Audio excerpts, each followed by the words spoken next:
general reading, so we take what works, we leave what doesn't, as with everything in life. And if I don't catch your storyline on this reading, check your other major placements, see if I can't catch a wavelength over there.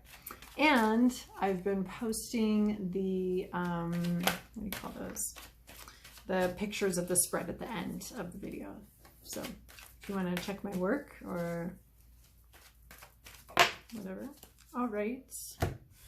Okay. Oh my gosh. I'm sorry, Virgo. Holy moly.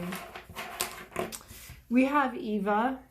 You got like not my favorite cards. Not all of my least favorite cards. Just you have Eva. Somebody or something isn't as it seems. You think it's a flower, it looks like a flower, might even smell like a flower, but it's actually snakes. And it's just not as it seems. So that could be intentionally or unintentionally. So someone could be lying to you, or someone could be lying to themselves and passing it on to you, or whatever. It's just, something's just not as it seems. There may have been an offer here or something like that, and it's just not. You need to double check. You need to double check some things, because somebody here is not, they don't smell like a rose, that's for sure. They might be there's a snake of some sort. And even those snakes are lovely, wonderful creatures with some really beautiful symbolism beyond the Judeo-Christian symbolism. Just had a realization here. So, yeah, beyond that, they just aren't as they seem. And then you have Lorelei here, another bullshit card. Somebody's got some really immature energy. They could be just young, but they're immature. They've pulled up anchor here, and nobody knows what happens next. These people are freaking out. Nobody voted that they could pull up the anchor and disrupt everything like that, but they did.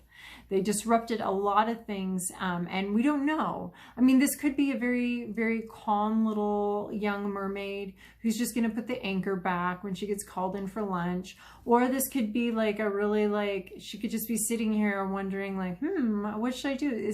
Maybe I'll swing it around like a lasso here or whatever. You know, she could do anything. Outsized control and not a lot of knowledge on what this person's going to do with that control.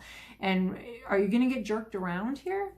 I don't know. With this thing here, kind of seeing like it might be the case. You might end up getting jerked around a little bit by someone that's just not as they seem.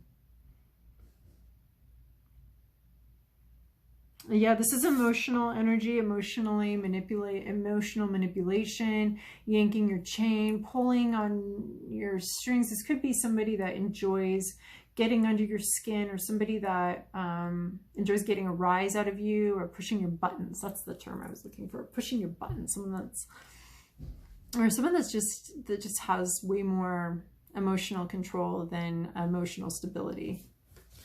Control over a situation. These two cards together, I am feeling very uneasy. All right, Virgo, and then you have to the moon and back. You're actually dreaming about something in the future, some sort of like going the distance.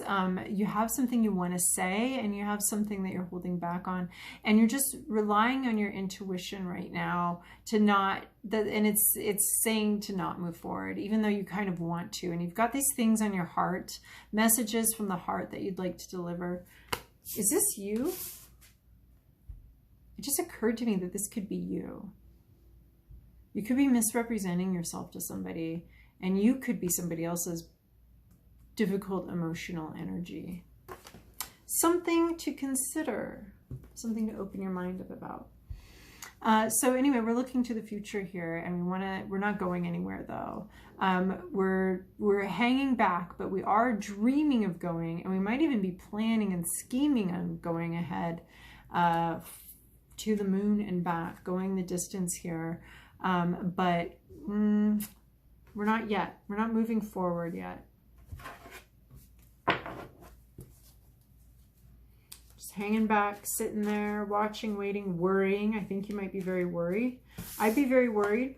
I'm very worried if this is you, and I'm very worried if this isn't you. This is worrisome. Like, don't have a nightmare, you know, but all right. Virgo, this is your past, your present, your inner landscape. What's at issue? Your environment, your to-do list, and your possible outcome. This part's looking a lot better. I'm not sure we're getting any clues onto who this Eva and this Lorelei are. Two women, and then over here we've got two kings. But these are kings. They're not... but your gender doesn't matter with these readings, so there's that. So you've got two difficult energies over here and two solid, secure energies over on this side. Hopefully we will come to some understanding. And then you have this here, this Four of Wands.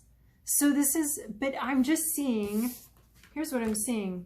The two difficult energies over here, these two difficult, possibly female, possibly not, energies over here, and these two secure energies over here. There's some interesting dynamics going on here. So this is like an engagement card, a leveling up card. We've got this structure here, this structure, this institution, and the structure here holding up this the fruits of these labors, this leveling up card. And this is our typical, this is the 1111 card, this is the engagement card, the graduation card, the fruits of your labors, moving on to the next level card. Maybe you've had some engagement recently or something like that, but this is a committed card. This is where, so sometimes you know, we have these definitions of these cards and what they mean, and then we have sort of like the structure of the card, and the structure of the card here is the Four of Wands. So we're in our intuition, but here we're committing to it. We have a vision for the future, a vision towards something, and we're committing to it. We're engaging with we're making an engagement. We've given a ring to our idea, our intuitive idea, and our hopes and our dreams. We've put a ring on that. We've made some sort of commitment and we've leveled it up. It's not just, you know, the first three wands are like, oh, cool new idea. Okay, I maybe can't see that idea, and I'm just seeing what I've got here is the Two of Wands, and then the Three of Wands is, oh, hark, I believe my idea is over there on far yonder. It's going to appear on the horizon for me. I cannot see it yet, but I know. And so this is like, oh yeah, okay, I know, and I'm committing to this idea. So there's been some sort of commitment to an idea, a passion, an inspired new beginning, and we've committed to it in your recent past. In your present situation, you have this Two of Swords. Oh, I just got what this is. You don't want to see. You don't want to know. You don't want to know. There's truth here. There's truth available to you, and you are blocking. You're blocking. You don't want to see. You're in denial. You've got a little sliver of an inkling of something right here, but this is the blocking and denial card. Now, I love denial. Denial is a good thing. It protects us. It protects our hearts and our psyches from information we're not ready to deal with yet. It's fine. It's not even denial. It's just like your brain's like, I don't know what to do with that. Choop. I don't know how to sort that. Choop. It's like the junk drawer. Denial can be sort of like the junk drawer. Like, I don't have a place to put this measuring tape. I don't know where it goes. I don't have a good spot for it. Put it in the junk drawer. Let's pretend we don't even have it. Man, it's not really a junk drawer, because junk drawer you want to access. But this is sort of like that closet that you might have where you put something back there because you don't have any other place, and then you forget you have it. You're like, no, I don't have a tape measure. I don't know. I better go get one, I guess. I don't know. But you have the tape measure, and you know, part of your brain knows that it's back there in that closet. So this is it. This is that. I don't know. I can't see. I can't see. You can put your hands down. You can take your blindfold off. You're choosing. This is a very stubborn energy of choosing not to see and choosing to remain in denial. And especially if you're watching this, I'm so very sorry, but this is calling you out of your denial. You got to get back in there. There's something in there that you know. You already know this. You've already seen it. You've seen the evidence, and you don't want it. You don't want to know this. You don't want to feel this. You already know this is a snake. You saw the pattern on the, you saw it. You saw its tongue stick out and flicker a little bit. You saw it. But you're like, no. That is a flower. I know a flower. I know a flower. That's a flower. Okay, it's a flower. Fine. Fine, it's a flower. We'll just get the antivenom ready for when you come to the understanding that it's not a fucking flower. And then we've got the, in your inner landscape, we've got the King of Pentacles. So this is something you're dreaming about, thinking about. You want stability. Oh my gosh, what if you want stability and you're just like insisting that something is stability, and it's not stability at all. It's not going to be stable, but you want stability so bad that you can't see the red flag saying this isn't stable. And this could be a job, or I'm getting relationship vibes, especially with this right off the bat, but this could be a job. You maybe accepted a job and committed to a job, and it's got some issues and some problems, but you don't want to see them, and you want this job to be long-term. You're dreaming, you're hoping. Your hope it has been for stability, for you know, this king energy, as King of Pentacles, is very, very grounded, very stable, slow moving. He's earned every penny he's worked his way here. He's very, very stable, very focused, very stubborn though. We've got stubbornness showing up here. There's a lot of stubborn energy here, Virgo. And not moving, maybe dreaming of moving, but he doesn't move, and he doesn't move very fast. Why? Because he's where he's at. He made a choice a long time ago to be here, and this is where he's at, and this is where he wants to stay. So this is what's going on in your subconscious, possibly, your hopes, your fears. I think you're hoping to be this king. Maybe you're hoping to have this king, this stability. You really are looking for this financial stability and this I think intellectual stability of having. Maybe you're looking for someone and you want someone that's got a lot of financial stability, and maybe the person you're finding doesn't have that, but you're not seeing that. You don't want to see it. In your, what's at issue here is this Five of Wands. So this is, there needs to be a conflict, and there's not. There's been stifled conflict, probably because you're like, what conflict? There's no conflict. Everything's exactly the way I hope it is. I want it to be this way. It is this way. So you're supposed to have an argument, but you're not. There's a lack of conflict where there needs to be some sort of open communication and open conflict. And you guys need to air this out and be like, hey, about that, the stability of the company I just joined, you being quiet about it just aids this denial situation. So, and aids this. Like, you're like, oh, God, what was I going to say? Because this company is stable as I thought it was. Maybe if I just don't ask any questions, it will remain stable. I think the problem is asking the questions. No, this is about, like, you need to be asking these questions. So, where are your petals? Can you show me your petals, please? That kind of thing. And because you just, I think you want it to be stable, and it's so you're not having the argument or the discussions that you need to be having here, to really figure this out in your environment. So I'm realizing that this environment card can also be like the secondary story in the overall, you know, we're watching a sitcom and we have the overall story arc, and then we get our pacing from the secondary story. So sometimes it's like that. Sometimes it's also part of this other story too, though. So, but just, I've had a couple instances recently where I'm like, oh, that's interesting. That was just kind of a other storyline going on. So here in your environment, you have this 10 of Cups. So there might be people you know that are very happy, emotionally fulfilled, a lot of emotional fulfillment, very happy with who they've paired off with. You might be surrounded by happy couples and thinking like, well, I'm in my happy couple now, and you're not, but you might be thinking that you are a part of this happy couple, or wanting that, or it's just around you. There's some happy couple, and they have a baby in this one, but the baby symbolizes the fruition, the full, you know, the full representation of this coupling and this happy coupling together. So there's some sort of like a real emotional fulfillment, and it doesn't have to be with couples per se. It could be, we could be talking about People that really love this job at this company, they just love it and it's very fulfilling for them. So there's some people around you that are very fulfilled with what they have and have maybe something that you want too. And it looks very fulfilling. In your to-do list, you have the Fool. Take a leap of faith, jump off that cliff with nothing but your umbrella to save you. This is the sun is finally shining. You see an opportunity. You're supposed to take a risk. It's really funny because I don't know what you're supposed to take a risk on. I mean, you have been thinking about moving forward, jumping into something, moving forward. You've been thinking about it.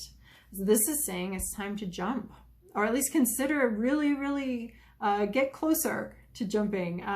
So you're seeing an opportunity and leaping for it. Maybe an opportunity to leave this company, or an opportunity to have an open discussion about what's going on, an opportunity to move forward and into something totally new, maybe away from this or wherever you've been dreaming of going, leaping for it. So this is the level 0. This is, yes, I understand there are risks involved. I'm still gonna, sign the, the release, the waiver here, because even though I understand that there are risks, I want to take them. It's gonna be worth it. This is worth the risks. I'm worried about something, but I'm gonna jump forward into my future with my little dog, and we're gonna leap forward. And yeah, it's a little bit unsafe, but we're seeing our opening. There's been a clearing in the clouds, and we're ready to take a leap of faith here. So, which is a very different energy than this. This is blocked, stubborn, no. This is a big no energy, N-O. I'm almost seeing an N and an O here. No is where you're at right now. And this is yes. This is yes energy. Jumping forward, turning that no into yes, not stubbornly blocking everything, but taking a leap forward. And then in your possible outcome here, you have this King of Cups. This is a love offering, a heart-filled offering. So if we're talking about work for you, this is this mastery, this love offering, this Zen way of being. This is a possible outcome. We have these roiling sea behind you, and that's representing a lot of emotions, tumult of emotions going on. And you're very zen, you're very calm, you're the calm king.